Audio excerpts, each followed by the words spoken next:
daddy, and they went back and they dug and they found some more skulls and some more skulls, and they're still unearthing skulls that never show the origin. But as far back as you go,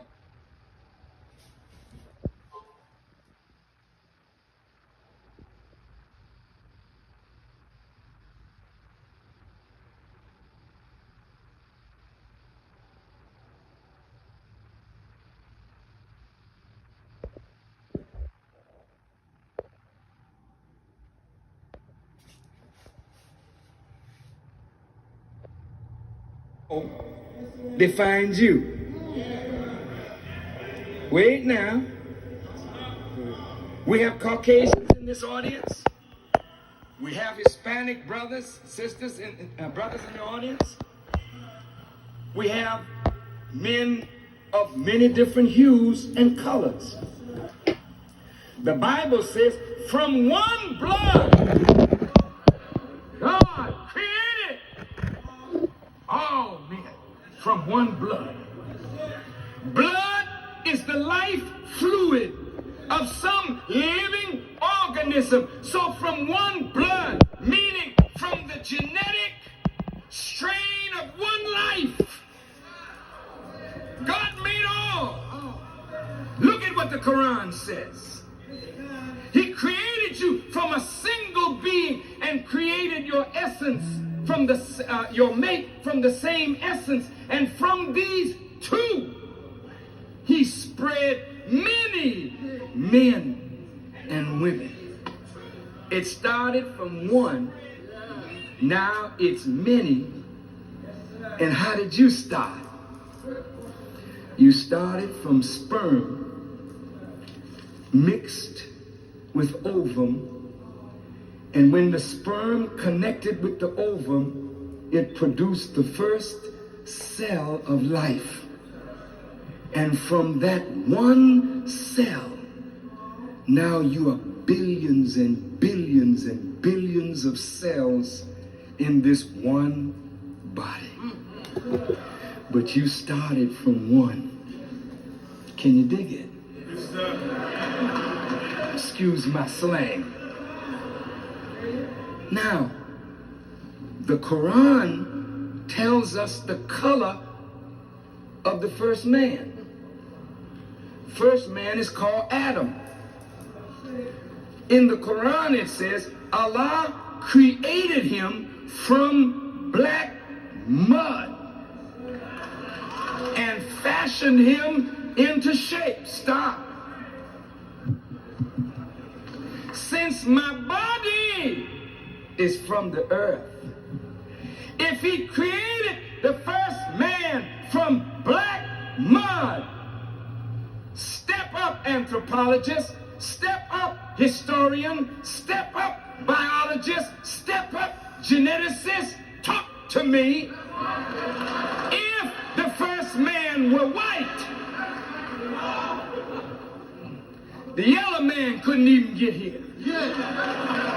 Because two white people cannot produce anything other than what they are. Talk to me.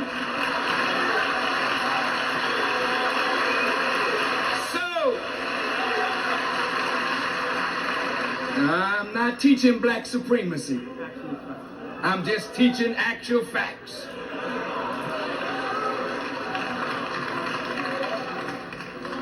White people, listen to me good now. You can't produce us. It's a mathematical, genetic impossibility. So if you were the first, we couldn't have got here. So, the black man has in himself the whole range of color, because black is not a color. It is the essence from which all color comes.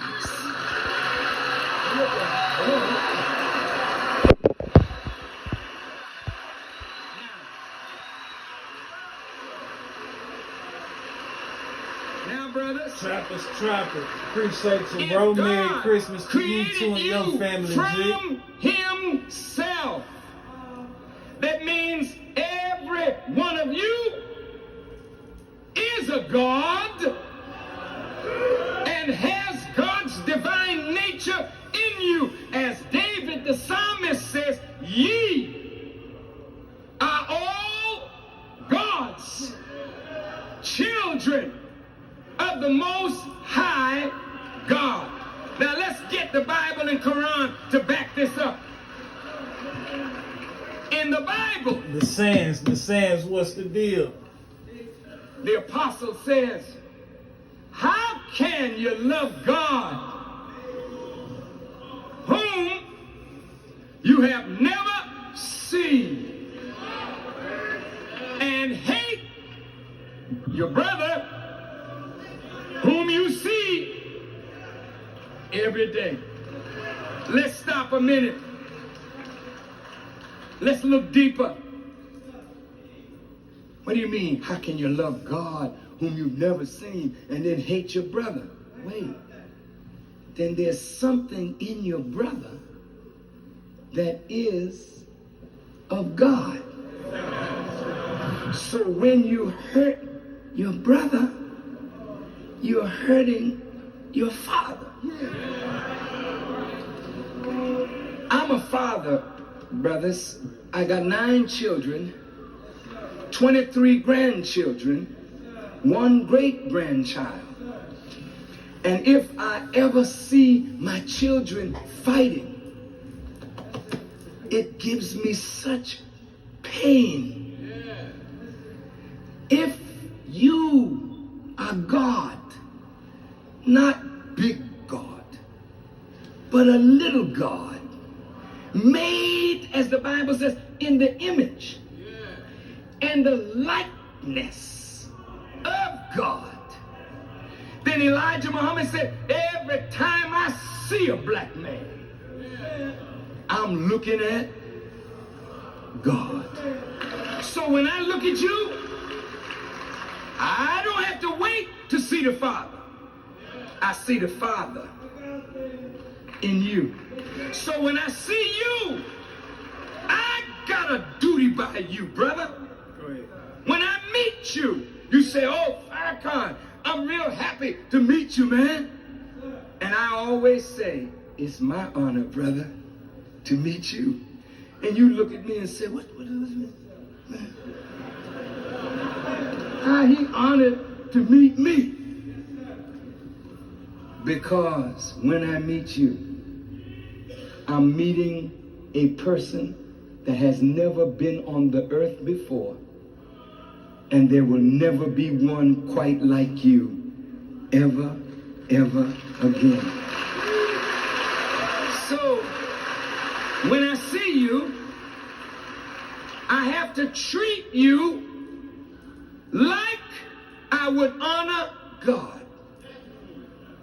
I have to respect each human being. I have to respect you, brother. Even though you don't know who you are, I know.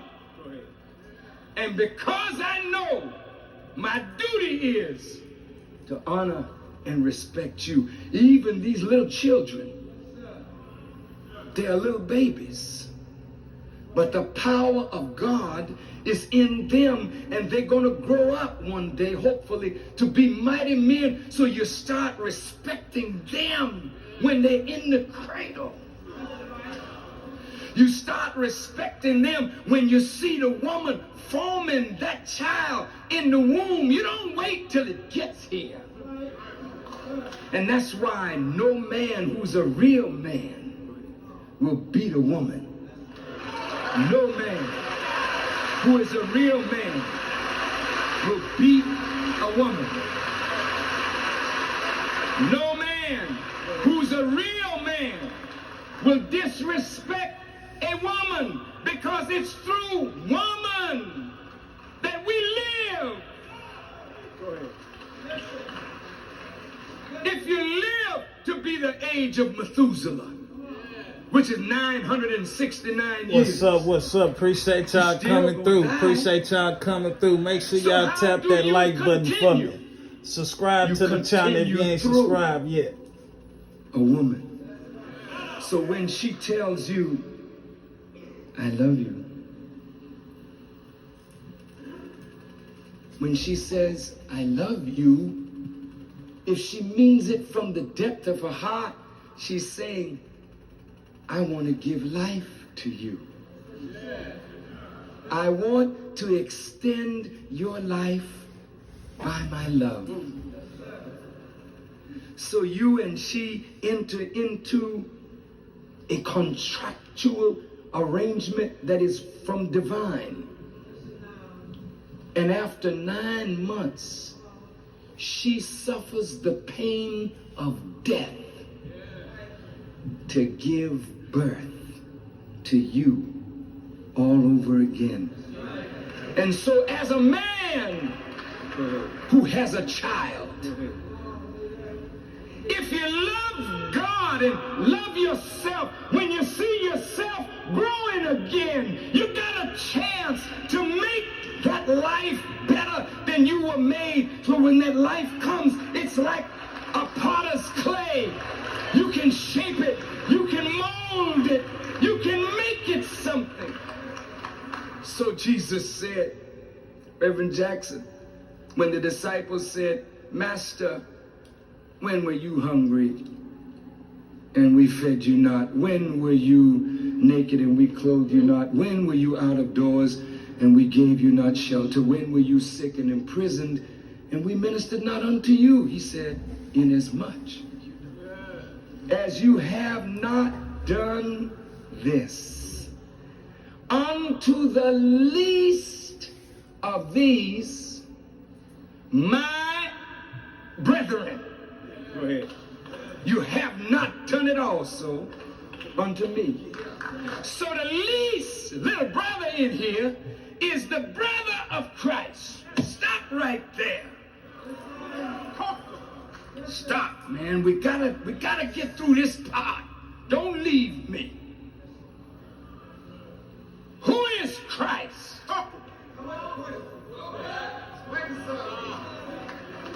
Christ is man in his perfectly developed state. Therefore, Christ, fully developed, is man in whom God dwells. Christ is the express likeness, image of God. Why is Christ so important? Because he allows men to see the realm of possibility. Come on. We can be more than the prophets. Y'all hit that like button for me. Don't go around saying, If you I'm ain't the subscribed child to of the God channel, and subscribe to never the grow up channel. to be like your father. Hit all notifications when you subscribe. Jesus was the only man in the Bible or scripture that had such a unique relationship to God till he referred to God not as Elohim or Yahweh or Allah. He referred to him as his father. Think about it. Listen. Teach. Then when the disciples wanted to learn how to pray, they said, Master, could you teach us how to pray? He said, yeah, pray on this wise. Say, not my Father, our Father. Now, if the Father made Jesus so special, what's wrong with you? You mean you're not special? You mean the Father didn't make nothing out of you? You nothing. Your elder brother Jesus is something. You nothing. Muhammad is something. You nothing. Moses is something. You nothing. False. Every one of you are as they are if you submit to the source that they submitted to. Jesus said, I and my Father are one. See, when you submit to God, brother, he actually comes into you. He travels into you through the Word. And the Word contacts the essence of your nature, which is the same as his nature, and turns on the divine essence of you. And you start growing spiritually just like you grew physically. And therefore, brothers, when you got a gun in your pocket and you go on and shoot a black man, that's like shooting a bit of God. When you watch the life ooze out of your brother, every time you squeeze the trigger, life is oozing out of you, because love can't find a place in you for your brother if you're constantly raping, robbing, destroying your brother. This is your family. We are not just family from the same mother, but we are family from the same God. So you are truly my brother, and I am truly yours. So I make a pact. I will give my life for you, because my life is not more important than yours. You are greater, I am lesser. So I must become your servant. And you must see your people like that. When your brother is down, that's you. Help pick him up. Don't let different colors make you different people. Don't say he got on red, man. He ain't one of the Bloods. He got on blue, man. Yeah. He ain't one of the brothers. He didn't get a right sign. He ain't one of the brothers. When you look in his face and you see the mark of the beast, that's your brother, who has been destroyed like you, and you must never, ever again hurt your brother. When you and your brother have an argument, develop the intelligence to reason with each other and not reach in your pocket. This is why the Honorable Elijah Muhammad told us, throw away all guns. When we became Muslims, we put all the guns away, threw them away, because Elijah Muhammad knew that when we got in an argument, we would reach for our gun rather than reach for our ability to reason. He forbade us to raise our hand to each other. I remember in the FOI, the fruit men's class, I saw a brother and and the captain saw me doing it. He said, brother. I said, yes, sir. He said, do you think you can whip us all? I said, no, sir. He said, well, the next time you raise your hand to your brother, you'll have to whip us all. And from that day, I never raised my hand to my brother. Never. Not just my brother as a Muslim. This is my brother Christian. I won't ever raise my hand to him. He is safe from my tongue, from my hands. His wife is safe because I know that his wife is sacred to him. She's sacred to me. Therefore, instead of violating his house, I will protect his house. His daughter is sacred to me. And when we become like that, love comes in. When I won't do you wrong, you won't do me wrong, you fall in love with me, I fall in love with you. Then love is greater than the law, because love is the highest expression of law. When I say I love you, man, you could drop your wallet with money all in it.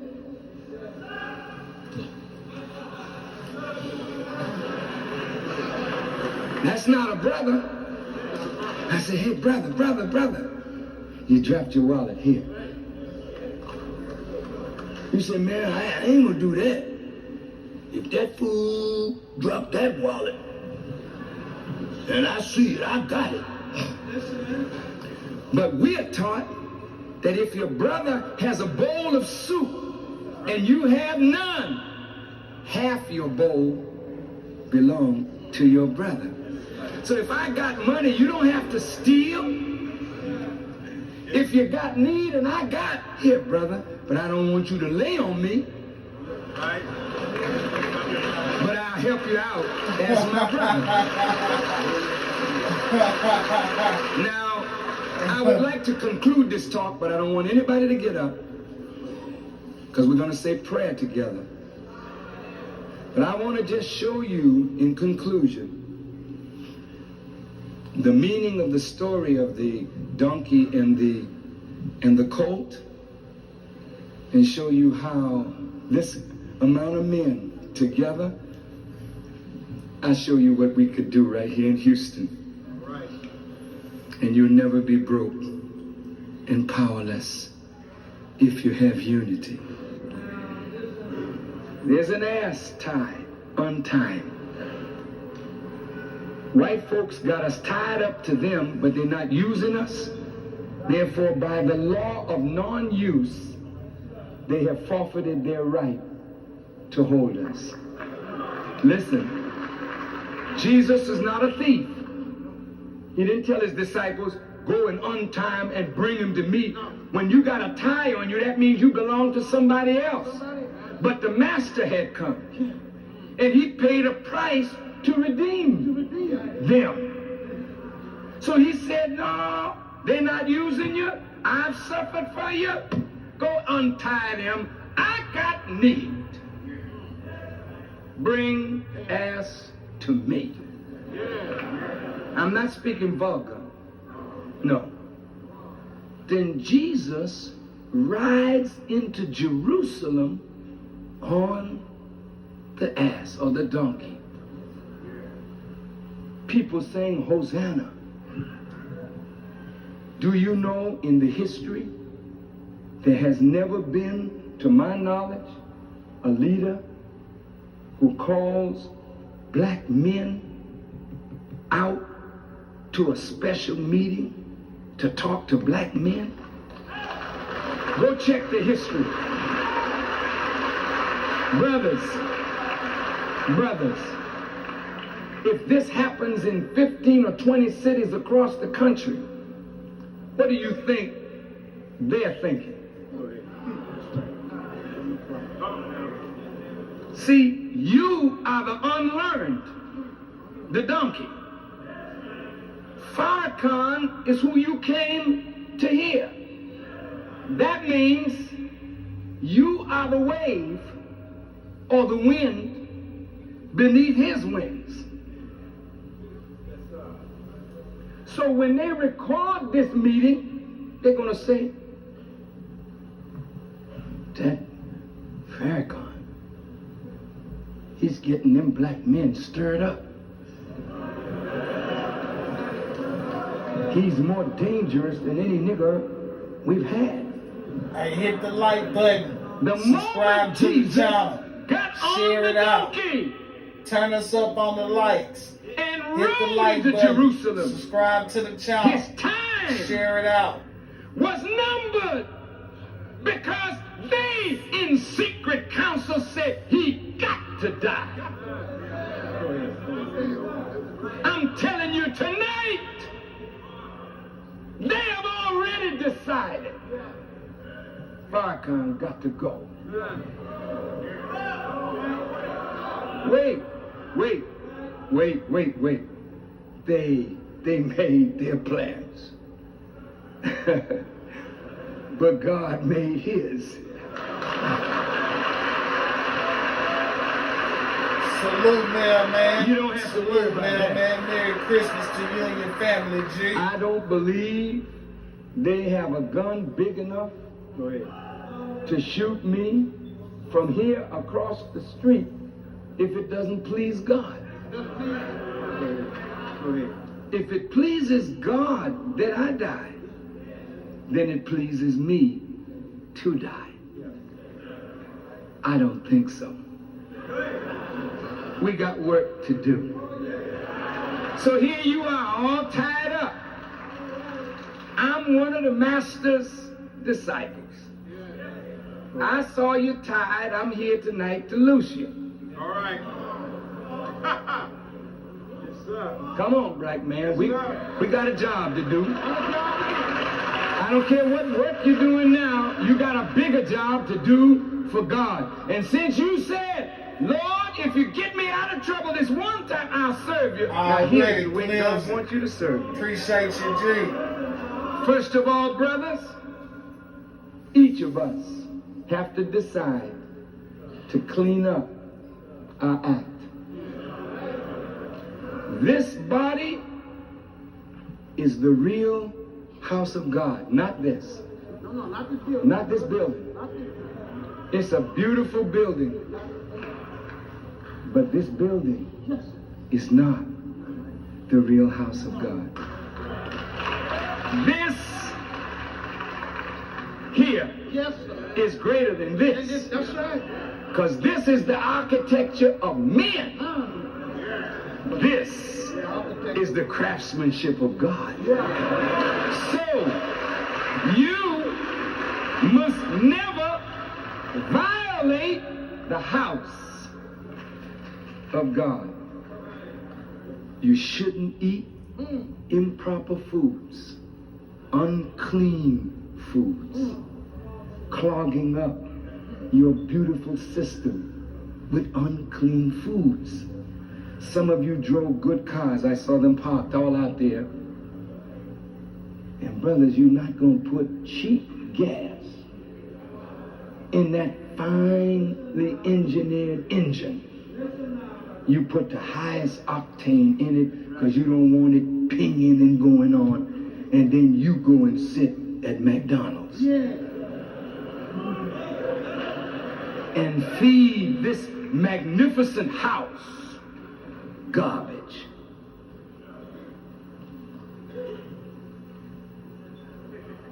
It's a great house, brother. But you got to take care of it. Houses need maintenance. You're not maintaining that body. I'm 60. I'll be 61 next month. But brothers, these are my sons. 2 of them. This son can tell you his father at 60, bench press, 370 pounds, and still don't know the limit of my strength. Deadlift 405 pounds, just snatch it up off the ground. Squat 405 and still don't know the limit of my power. I'm a young old man. I don't have no big gut. No.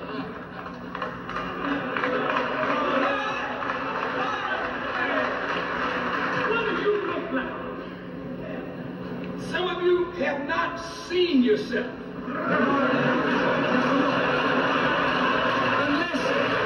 Unless you get a mirror.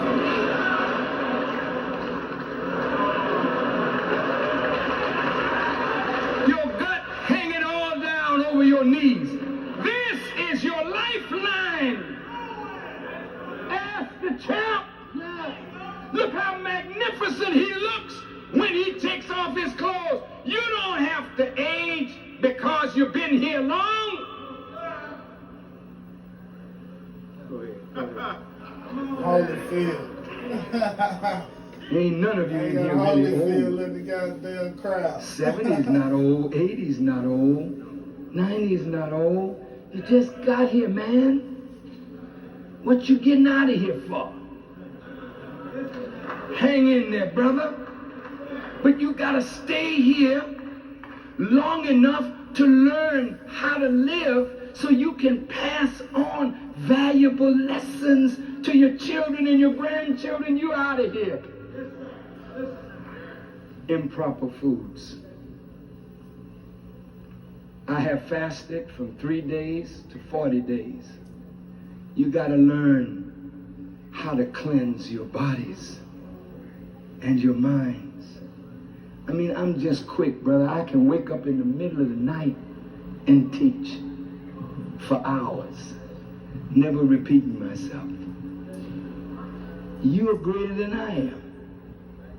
You just need to get yourself in order with God. Now, I'm one man, and they find it difficult to handle me. The whole world together finds it difficult to crush one man. You know why?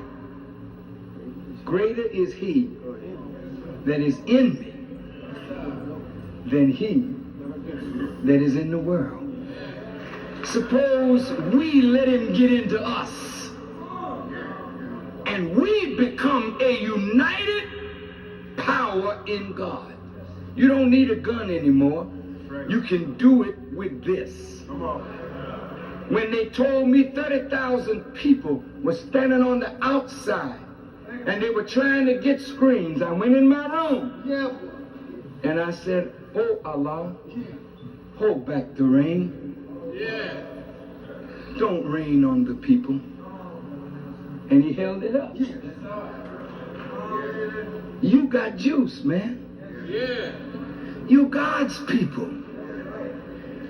You could run this thing crazy if you just came home to God and came into unity with one another.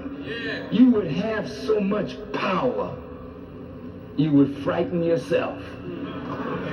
Now I want to show you in conclusion what we could do in this room.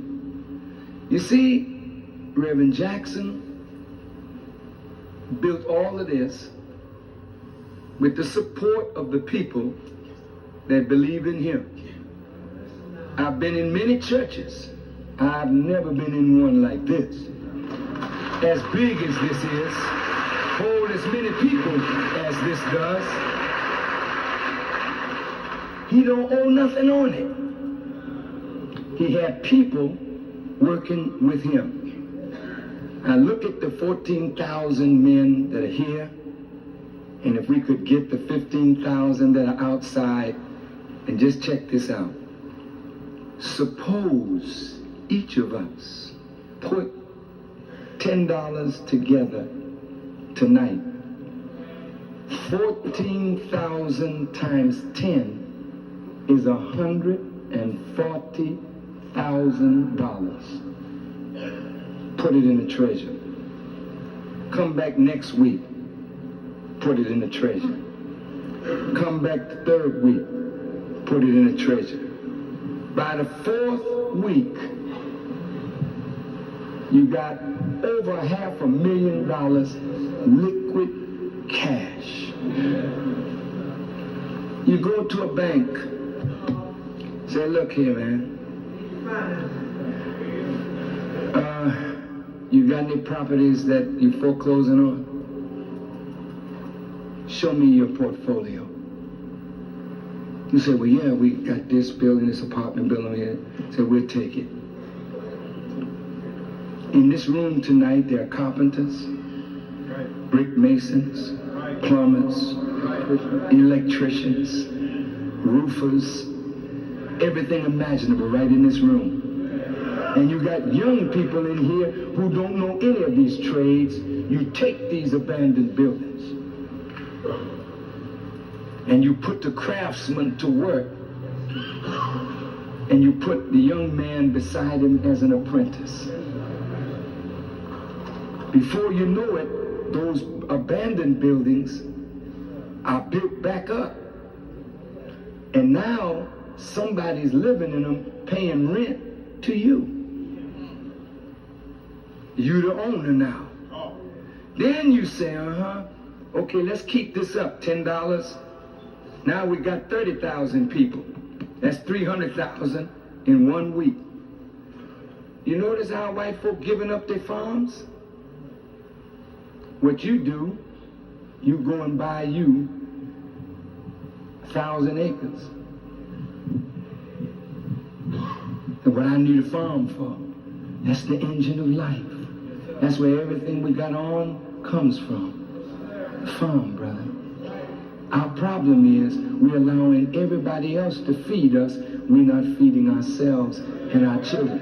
Now, with 1,000 acres, and you can't even see what 1,000 acres look like. You got to get up in a helicopter to fly over what you own. We own it collectively. Now, we start farming. Everybody can't farm, but there's some good farmers in here. But we ain't going to farm with a mule anymore. No, sir. We get a tractor. Get a tractor. Then you set up a canning factory. Then you buy you some land and build you, instead of a beautiful church like this, you build up a supermarket. Now you got your canning factory and you got First Baptist peas. Second Baptist corn. Methodist asparagus. Yes, sir, brother. Muslim carrots. Yes, sir. On your supermarket shelf. Then you tell all our wives, don't shop nowhere else. Shop in your own supermarket. Before you know it, the money we spend on food is right back in our circle growing. You got it? Our fathers picked cotton. Now we grow it. Turn the cotton into lint, and the lint into cloth. All of us got on underwear. Right. And we ain't made one pair. You set up a factory, put your woman in it. Come on, baby. We're gonna make underwear. Yes, sir. Now you got, instead of designer underwear from Calvin Klein, put your name on it. Right. Then everybody in Houston is wearing our own underwear. All right. The underwear market is yours. The shirt market is yours. The suit market is yours.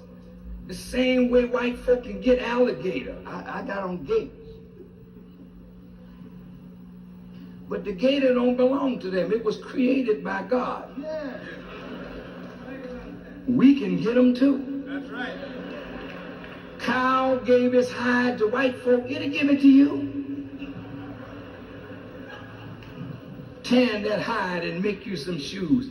It's a shame we paying $140, $150 for Nike leap-arounds, and all we got to do is learn how to do it. Do it for yourself. And before you know it, you got a whole economic revolution started in the black community. And as men, we're doing this. Then your wife is looking at you saying, look at my husband, what he doing? She starts smiling at you. Then you say, well, baby, I don't like the way the schools are miseducating our children. Well, let's set up our own school. You set it up. And everybody in here that's a teacher, come on out of a plantation system and begin giving your children real education. And before you know it, white folk looking at you saying, is these them same Negroes that used to hang out in the second ward, in the third ward, in the fifth ward, drunk and disorderly? Now they own the fifth ward. That's their turf. Then when you own it, you become become interested in the politics that governs it, then you run for office who you want to run that will look out for your interest. Like, and after a while, share, and subscribe. you become a power in Hit Texas. the like button, y'all. Turn And then this up before on you the know right. it, from the Lone Star State, Share you this get out. many other states Subscribe wanting to to the put a channel. star up like Texas did. And before you know it, you're working hard, and therefore you deserve pleasure.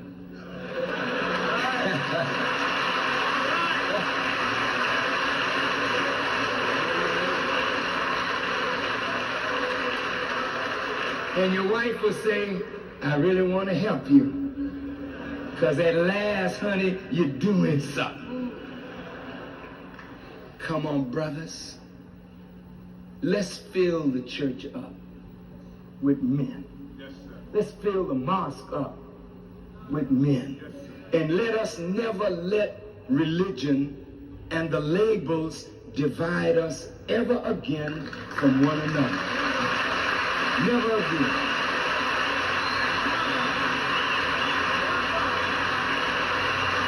Will you do it? Are you with us, brothers? Then may Allah bless you as I greet you in peace. Assalamu alaikum. Now, brothers, while you're standing, oh, I love you too. Before we have prayer, brother, I'm coming back, God willing, but I'd like to have a black woman's meeting when I come back.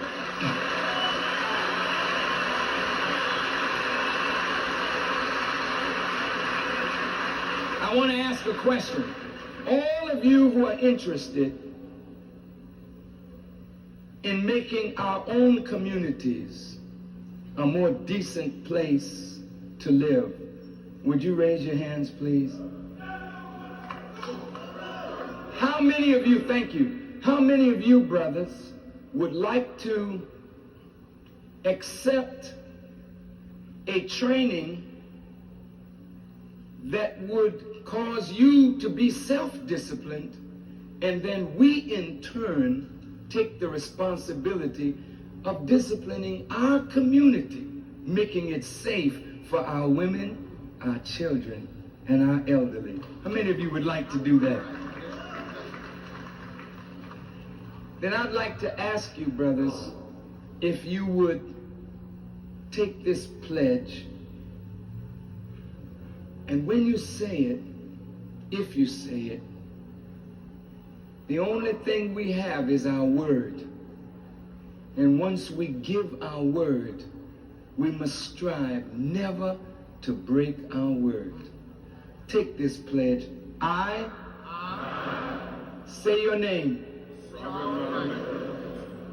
Pledge to strive to love my brother as I love myself. Will you do that? Second, I, your name, pledge to strive to improve myself spiritually, mentally, morally, socially, economically, and politically, for the benefit of myself, my family, and my people. Will you? Yes, sir. That means that from tonight, we're going to start improving. If there's some habit that you got that you would like to get rid of, you know how to do it? Do it. Mm-hmm. Come Once on, you man. make up your mind to do it, it's done. Come on. Third, I, your name, pledge to strive to build homes, hospitals, to buy farmland, to set up businesses, to engage in international trade and commerce for the benefit of myself, my family, and my people. And last, I, your name, pledge to give of myself, my time, my talent, and whatever I can spare of my finance to accomplish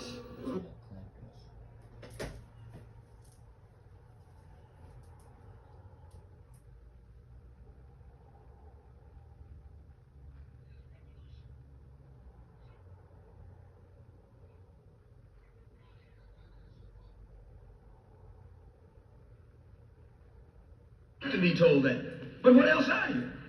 You are ex-slave. You didn't come here on the Mayflower.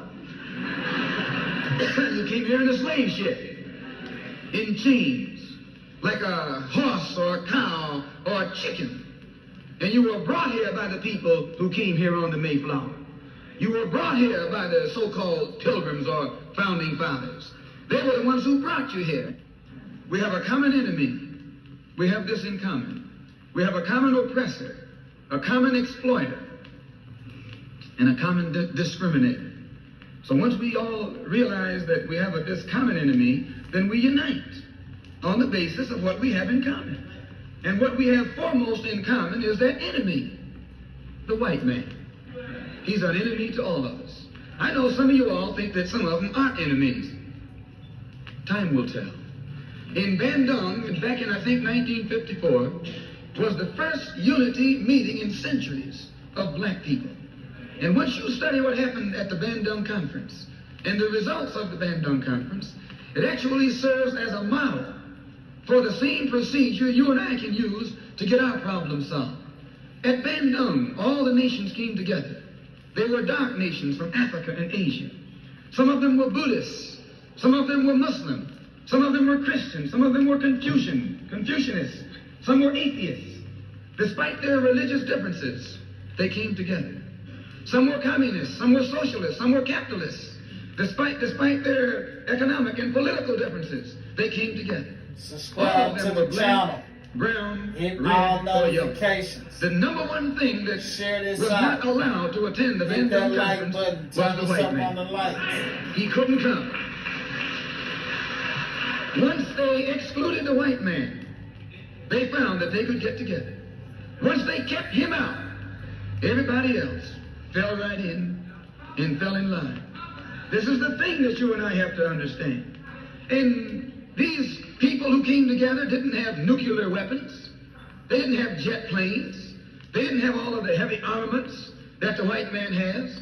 But they had unity. They were able to submerge their little petty differences and agree on one thing.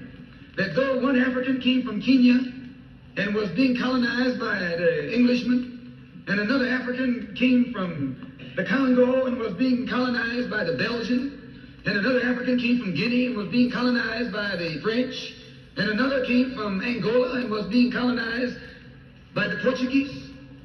When they came to the Bandung Conference, they looked at the Portuguese and at the Frenchmen and at the Englishmen and at the other Dutchmen, and learn or realize that the one thing that all of them had in common, they were all from Europe. They were all Europeans, blonde, blue-eyed, and white-skinned. They began to recognize who their enemy was. The same man that was colonizing our people in Kenya was colonizing our people in the Congo. The same one in the Congo was colonizing our people in South Africa, and in Southern Rhodesia, and in Burma, and in India, and in Afghanistan, and in Pakistan. They realized all over the world where a dark man was being oppressed, he was being oppressed by the white man.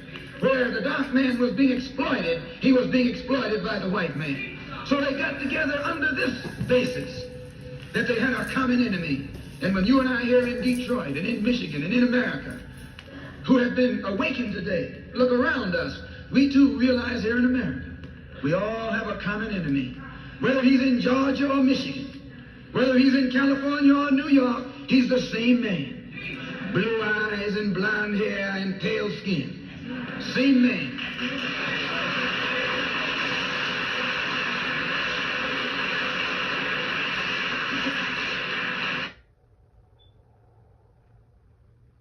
Don't see.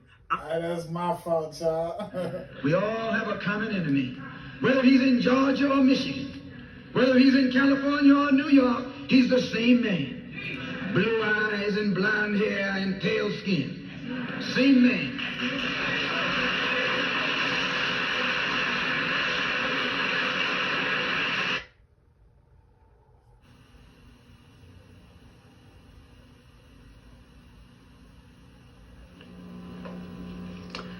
Today, in our discussion of minority groups, we have with us two guests.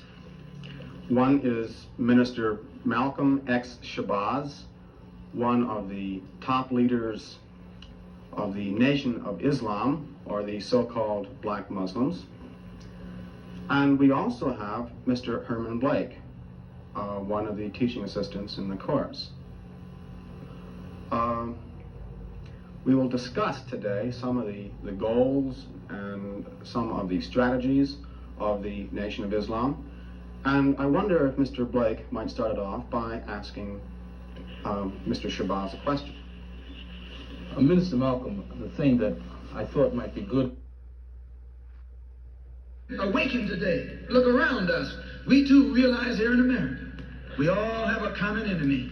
Whether he's in Georgia or Michigan, whether he's in California or New York, he's the same man. Blue eyes and blonde hair and pale skin.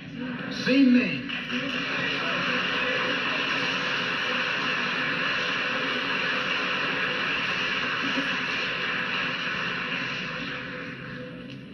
So what we have to do is what they did. They agreed to stop quarreling among themselves. Any little spat that they had, they'd settle it among themselves. Go into a huddle. Don't let the enemy know that you got a disagreement. Instead of us airing our differences in public, we have to realize we're all the same family. And when you have a family squabble, you don't get out on the sidewalk. If you do, everybody calls you uncouth, unrefined, uncivilized, savage. If you don't make it at home, you settle it at home. You get in the closet, argue it out behind closed doors. And then when you come out on the street, you pose a common front, a united front. And this is what we need to do in the community and in the city and in the state. We need to stop airing our differences in front of the white man. Put the white man out of our meeting, number one. And then sit down and talk shop with each other. That's all you gotta do.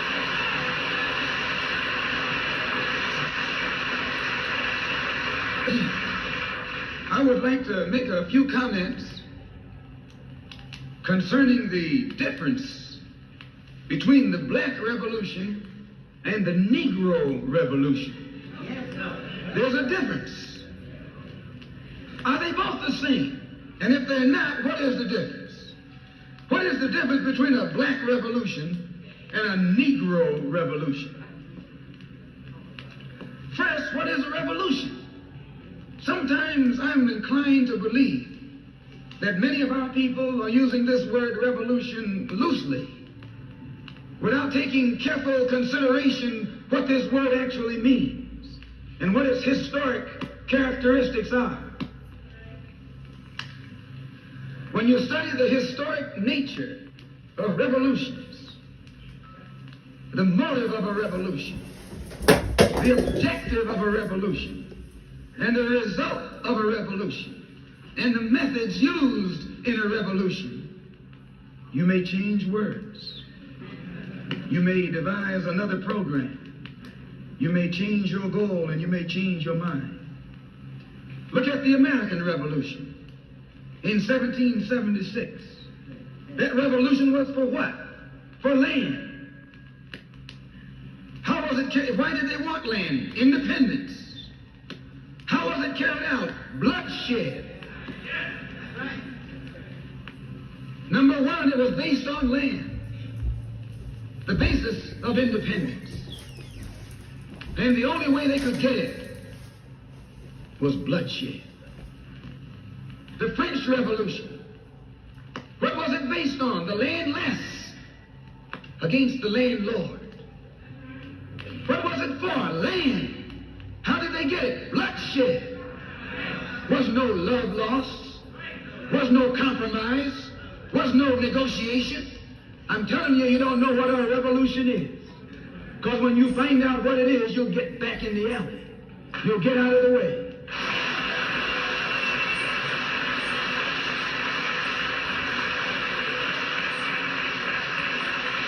Come on in. The Russian Revolution. What was it based on? Land. The landless against the landlord. How did they bring it about? Bloodshed. You haven't got a revolution that doesn't involve bloodshed. And you're afraid to bleed. I said you're afraid to bleed. Long as the white man sent you to Korea, you bled. He sent you to Germany, you bled. He sent you to the South Pacific to fight the Japanese, you bled. You bleed for white people. But when it comes time to seeing your own churches being bombed and little black girls murdered, you haven't got no blood.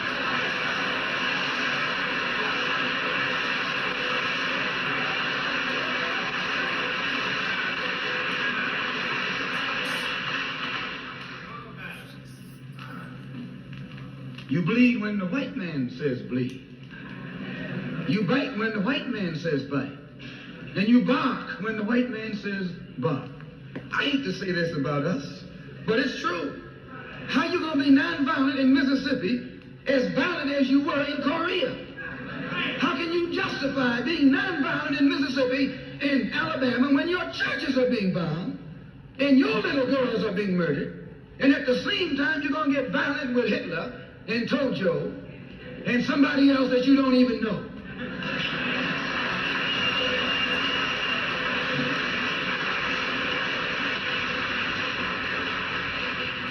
If violence is wrong in America, violence is wrong abroad. If it's wrong to be violent, defending black women and black children and black babies and black men, then it's wrong for America to draft us and make us violent abroad in defense of her.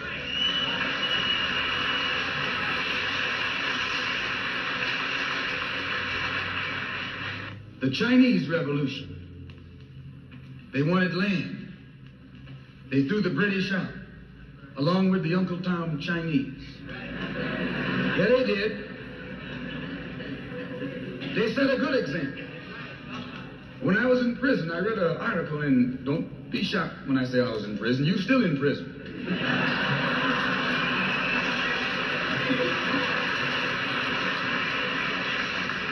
That's what America means, prison. When I was in prison, I read an article in Life magazine showing a little Chinese girl, 9 years old. Her father was on his hands and knees, and she was pulling the trigger because he was an Uncle Tom Chinaman. When they had the revolution over there, they took a whole generation of Uncle Toms, just wiped them out. And within 10 years, that little girl became a full-grown woman. No more Toms in China. And today it's one of the toughest, roughest, most feared countries on this earth by the white man, because there are no Uncle Toms over there. Come on, man.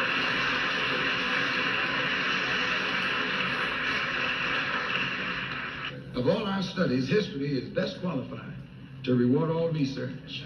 And when you see that you got problems, all you have to do is examine the historic method used all over the world by others who had problems similar to yours. And once you see how they got theirs straight, then you know how you can get yours straight. Please. There's been a revolution, a black revolution, going on in Africa. In Kenya, the Mau Mau were revolutionaries. They were the ones who made the word uhuru. They were the ones who brought it to the fore. The Mau Mau, they were revolutionaries. They believed in scorched earth. They knocked everything aside that got in their path. And their revolution also was based on land, a desire for land. In Algeria, the northern part of Africa, a revolution took place. The Algerians were revolutionists. They wanted land. France offered offered to let them be integrated into France.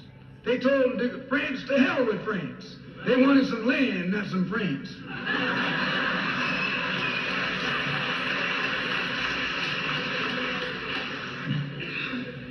And they engaged in a bloody battle. So I cite these various revolutions, brothers and sisters, to show you, you don't have a peaceful revolution. You don't have a turn the other cheek revolution. There's no such thing as a nonviolent revolution. Only kind of revolution that's nonviolent is the Negro revolution.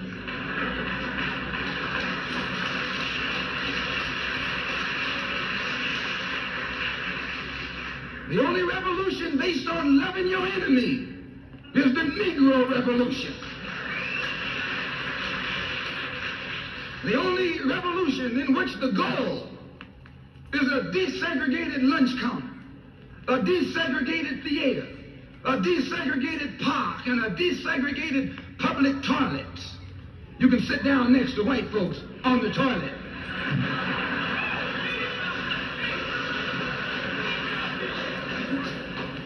That's no revolution.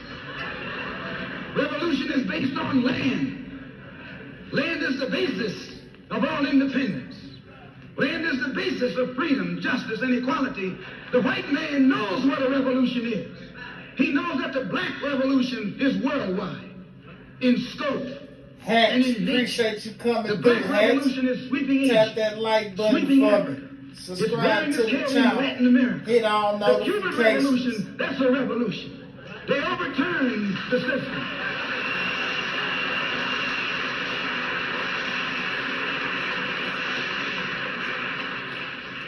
Revolution is in Asia.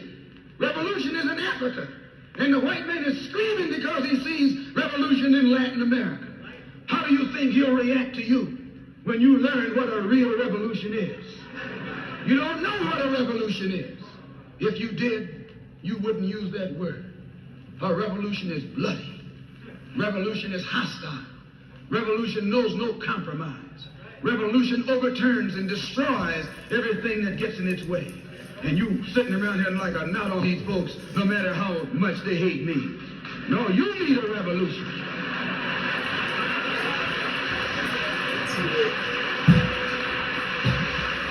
Say, no, you need a revolution. Who ever heard of a revolution where they lock arms, as Reverend Cleage was pointing out beautifully, singing, "We shall overcome"?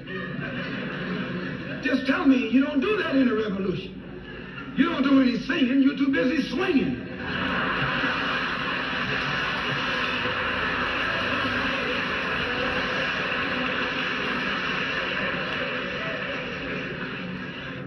It's based on land. A revolutionary wants land so he can set up his own nation, an independent nation. These Negroes aren't asking for no nation. They're trying to crawl back on the plantation.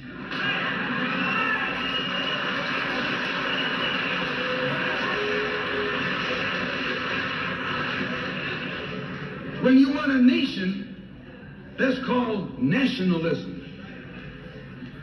When the white man became involved in a revolution in this country against England, what was it for?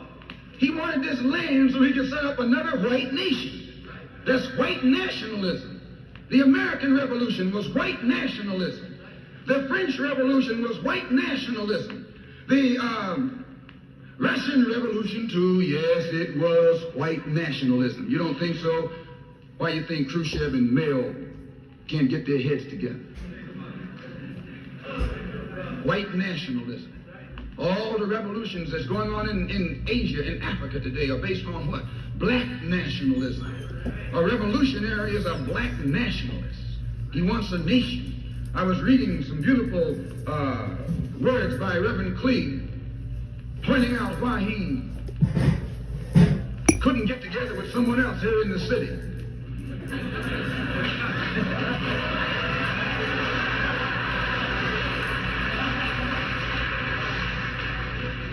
Because all of them were afraid of being identified with black nationalism.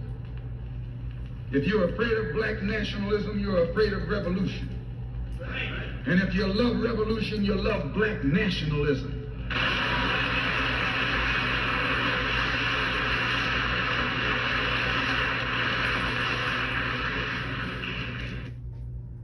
To understand this, you have to go back to what young brother here referred to as the house Negro and the field Negro.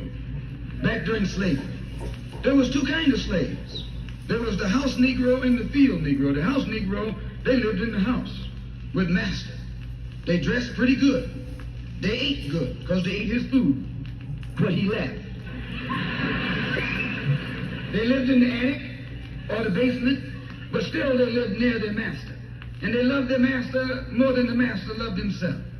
They would give their life to save their master's house quicker than the master would.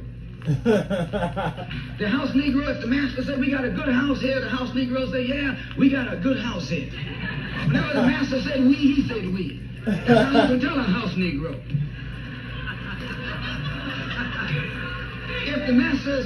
If the master's house caught on fire, the house Negro would fight harder to put the blaze out than the master would. Say, if the we master sick, got boss. sick, the house Negro would say, what's the matter, boss? We sick, boss. Sick. We sick.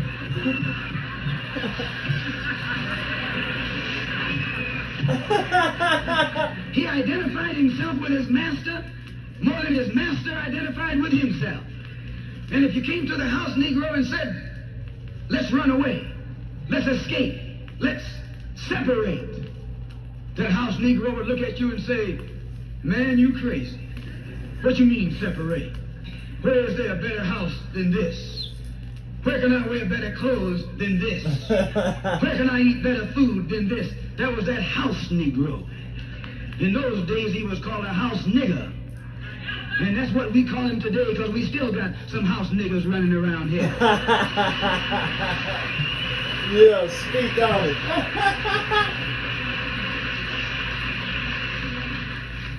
This modern house Negro Nigga say we sick, loves boss. his master.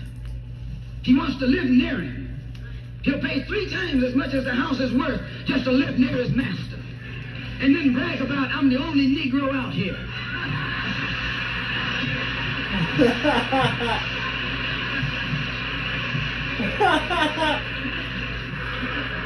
I'm the only one on my job. I'm the only one in this school. You're nothing but a house Negro. And if someone come to you right now and say, let's separate, you say the same thing that the house Negro said on the plantation. What you mean separate? From America? This good white man? Where you gonna get a better job than you get here? I mean, this is what you say. I ain't left nothing in Africa. That's what you say. Why, you left your mind in Africa.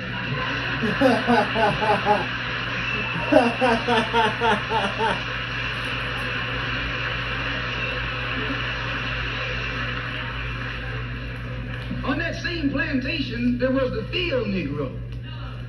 The field Negro, those were the masses.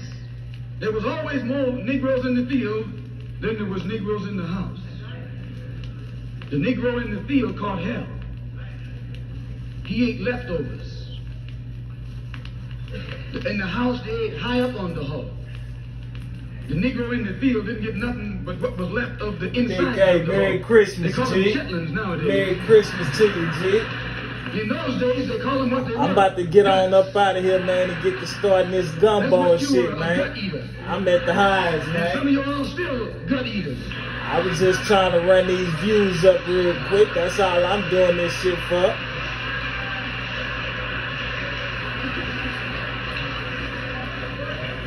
Yeah, it is. I already know it, bro. From morning till night. He lived in a shack, in a hut. He wore cast-off clothes.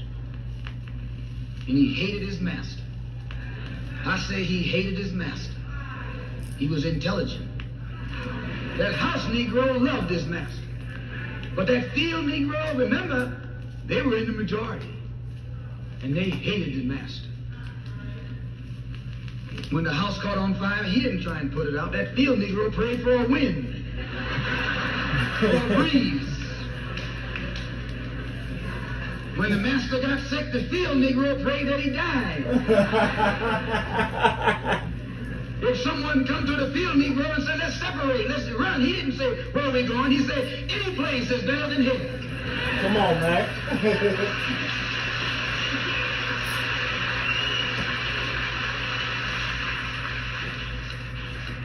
You got field Negroes in America today. I'm a field Negro. The masses are the field Negroes. When they see this man's house on fire, you don't hear these little Negroes talking about our government is in trouble. They say the government is in trouble. Come on. Come on, Mac. Imagine a Negro, our government. I even heard one say, our astronauts. They won't even let him near a plant. And our astronauts, our Navy, that's a Negro that's out of his mind. That's a Negro that's out of his mind. Just as the slave master in that day used Tom, the house Negro, to keep the field Negroes in check, the same old slave master today has Negroes who are nothing but modern Uncle Toms. Come on. 20th century Uncle Tom. Come on. To keep you and me in check. Keep us under control. Come on. Keep us passive and peaceful in nonviolence. That's Tom making you nonviolent. It's like when you go to the dentist and the man is going to take your tooth. You're going to fight him when he starts pulling. So they squirt some stuff in your jaw called Novocaine to make you think they're not doing anything to you. So you sit there and because you got all that Novocaine in your jaw, you suffer peacefully.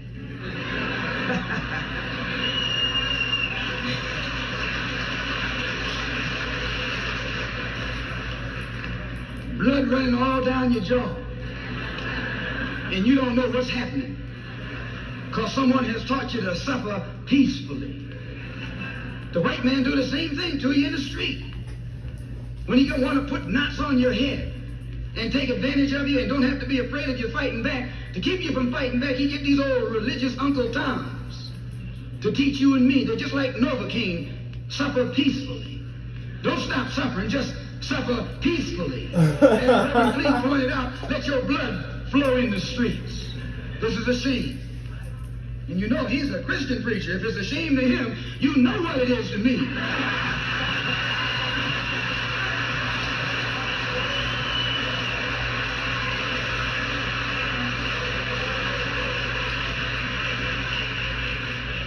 There's nothing in our book, the Quran, as you call it, Quran, teaches us to suffer peacefully.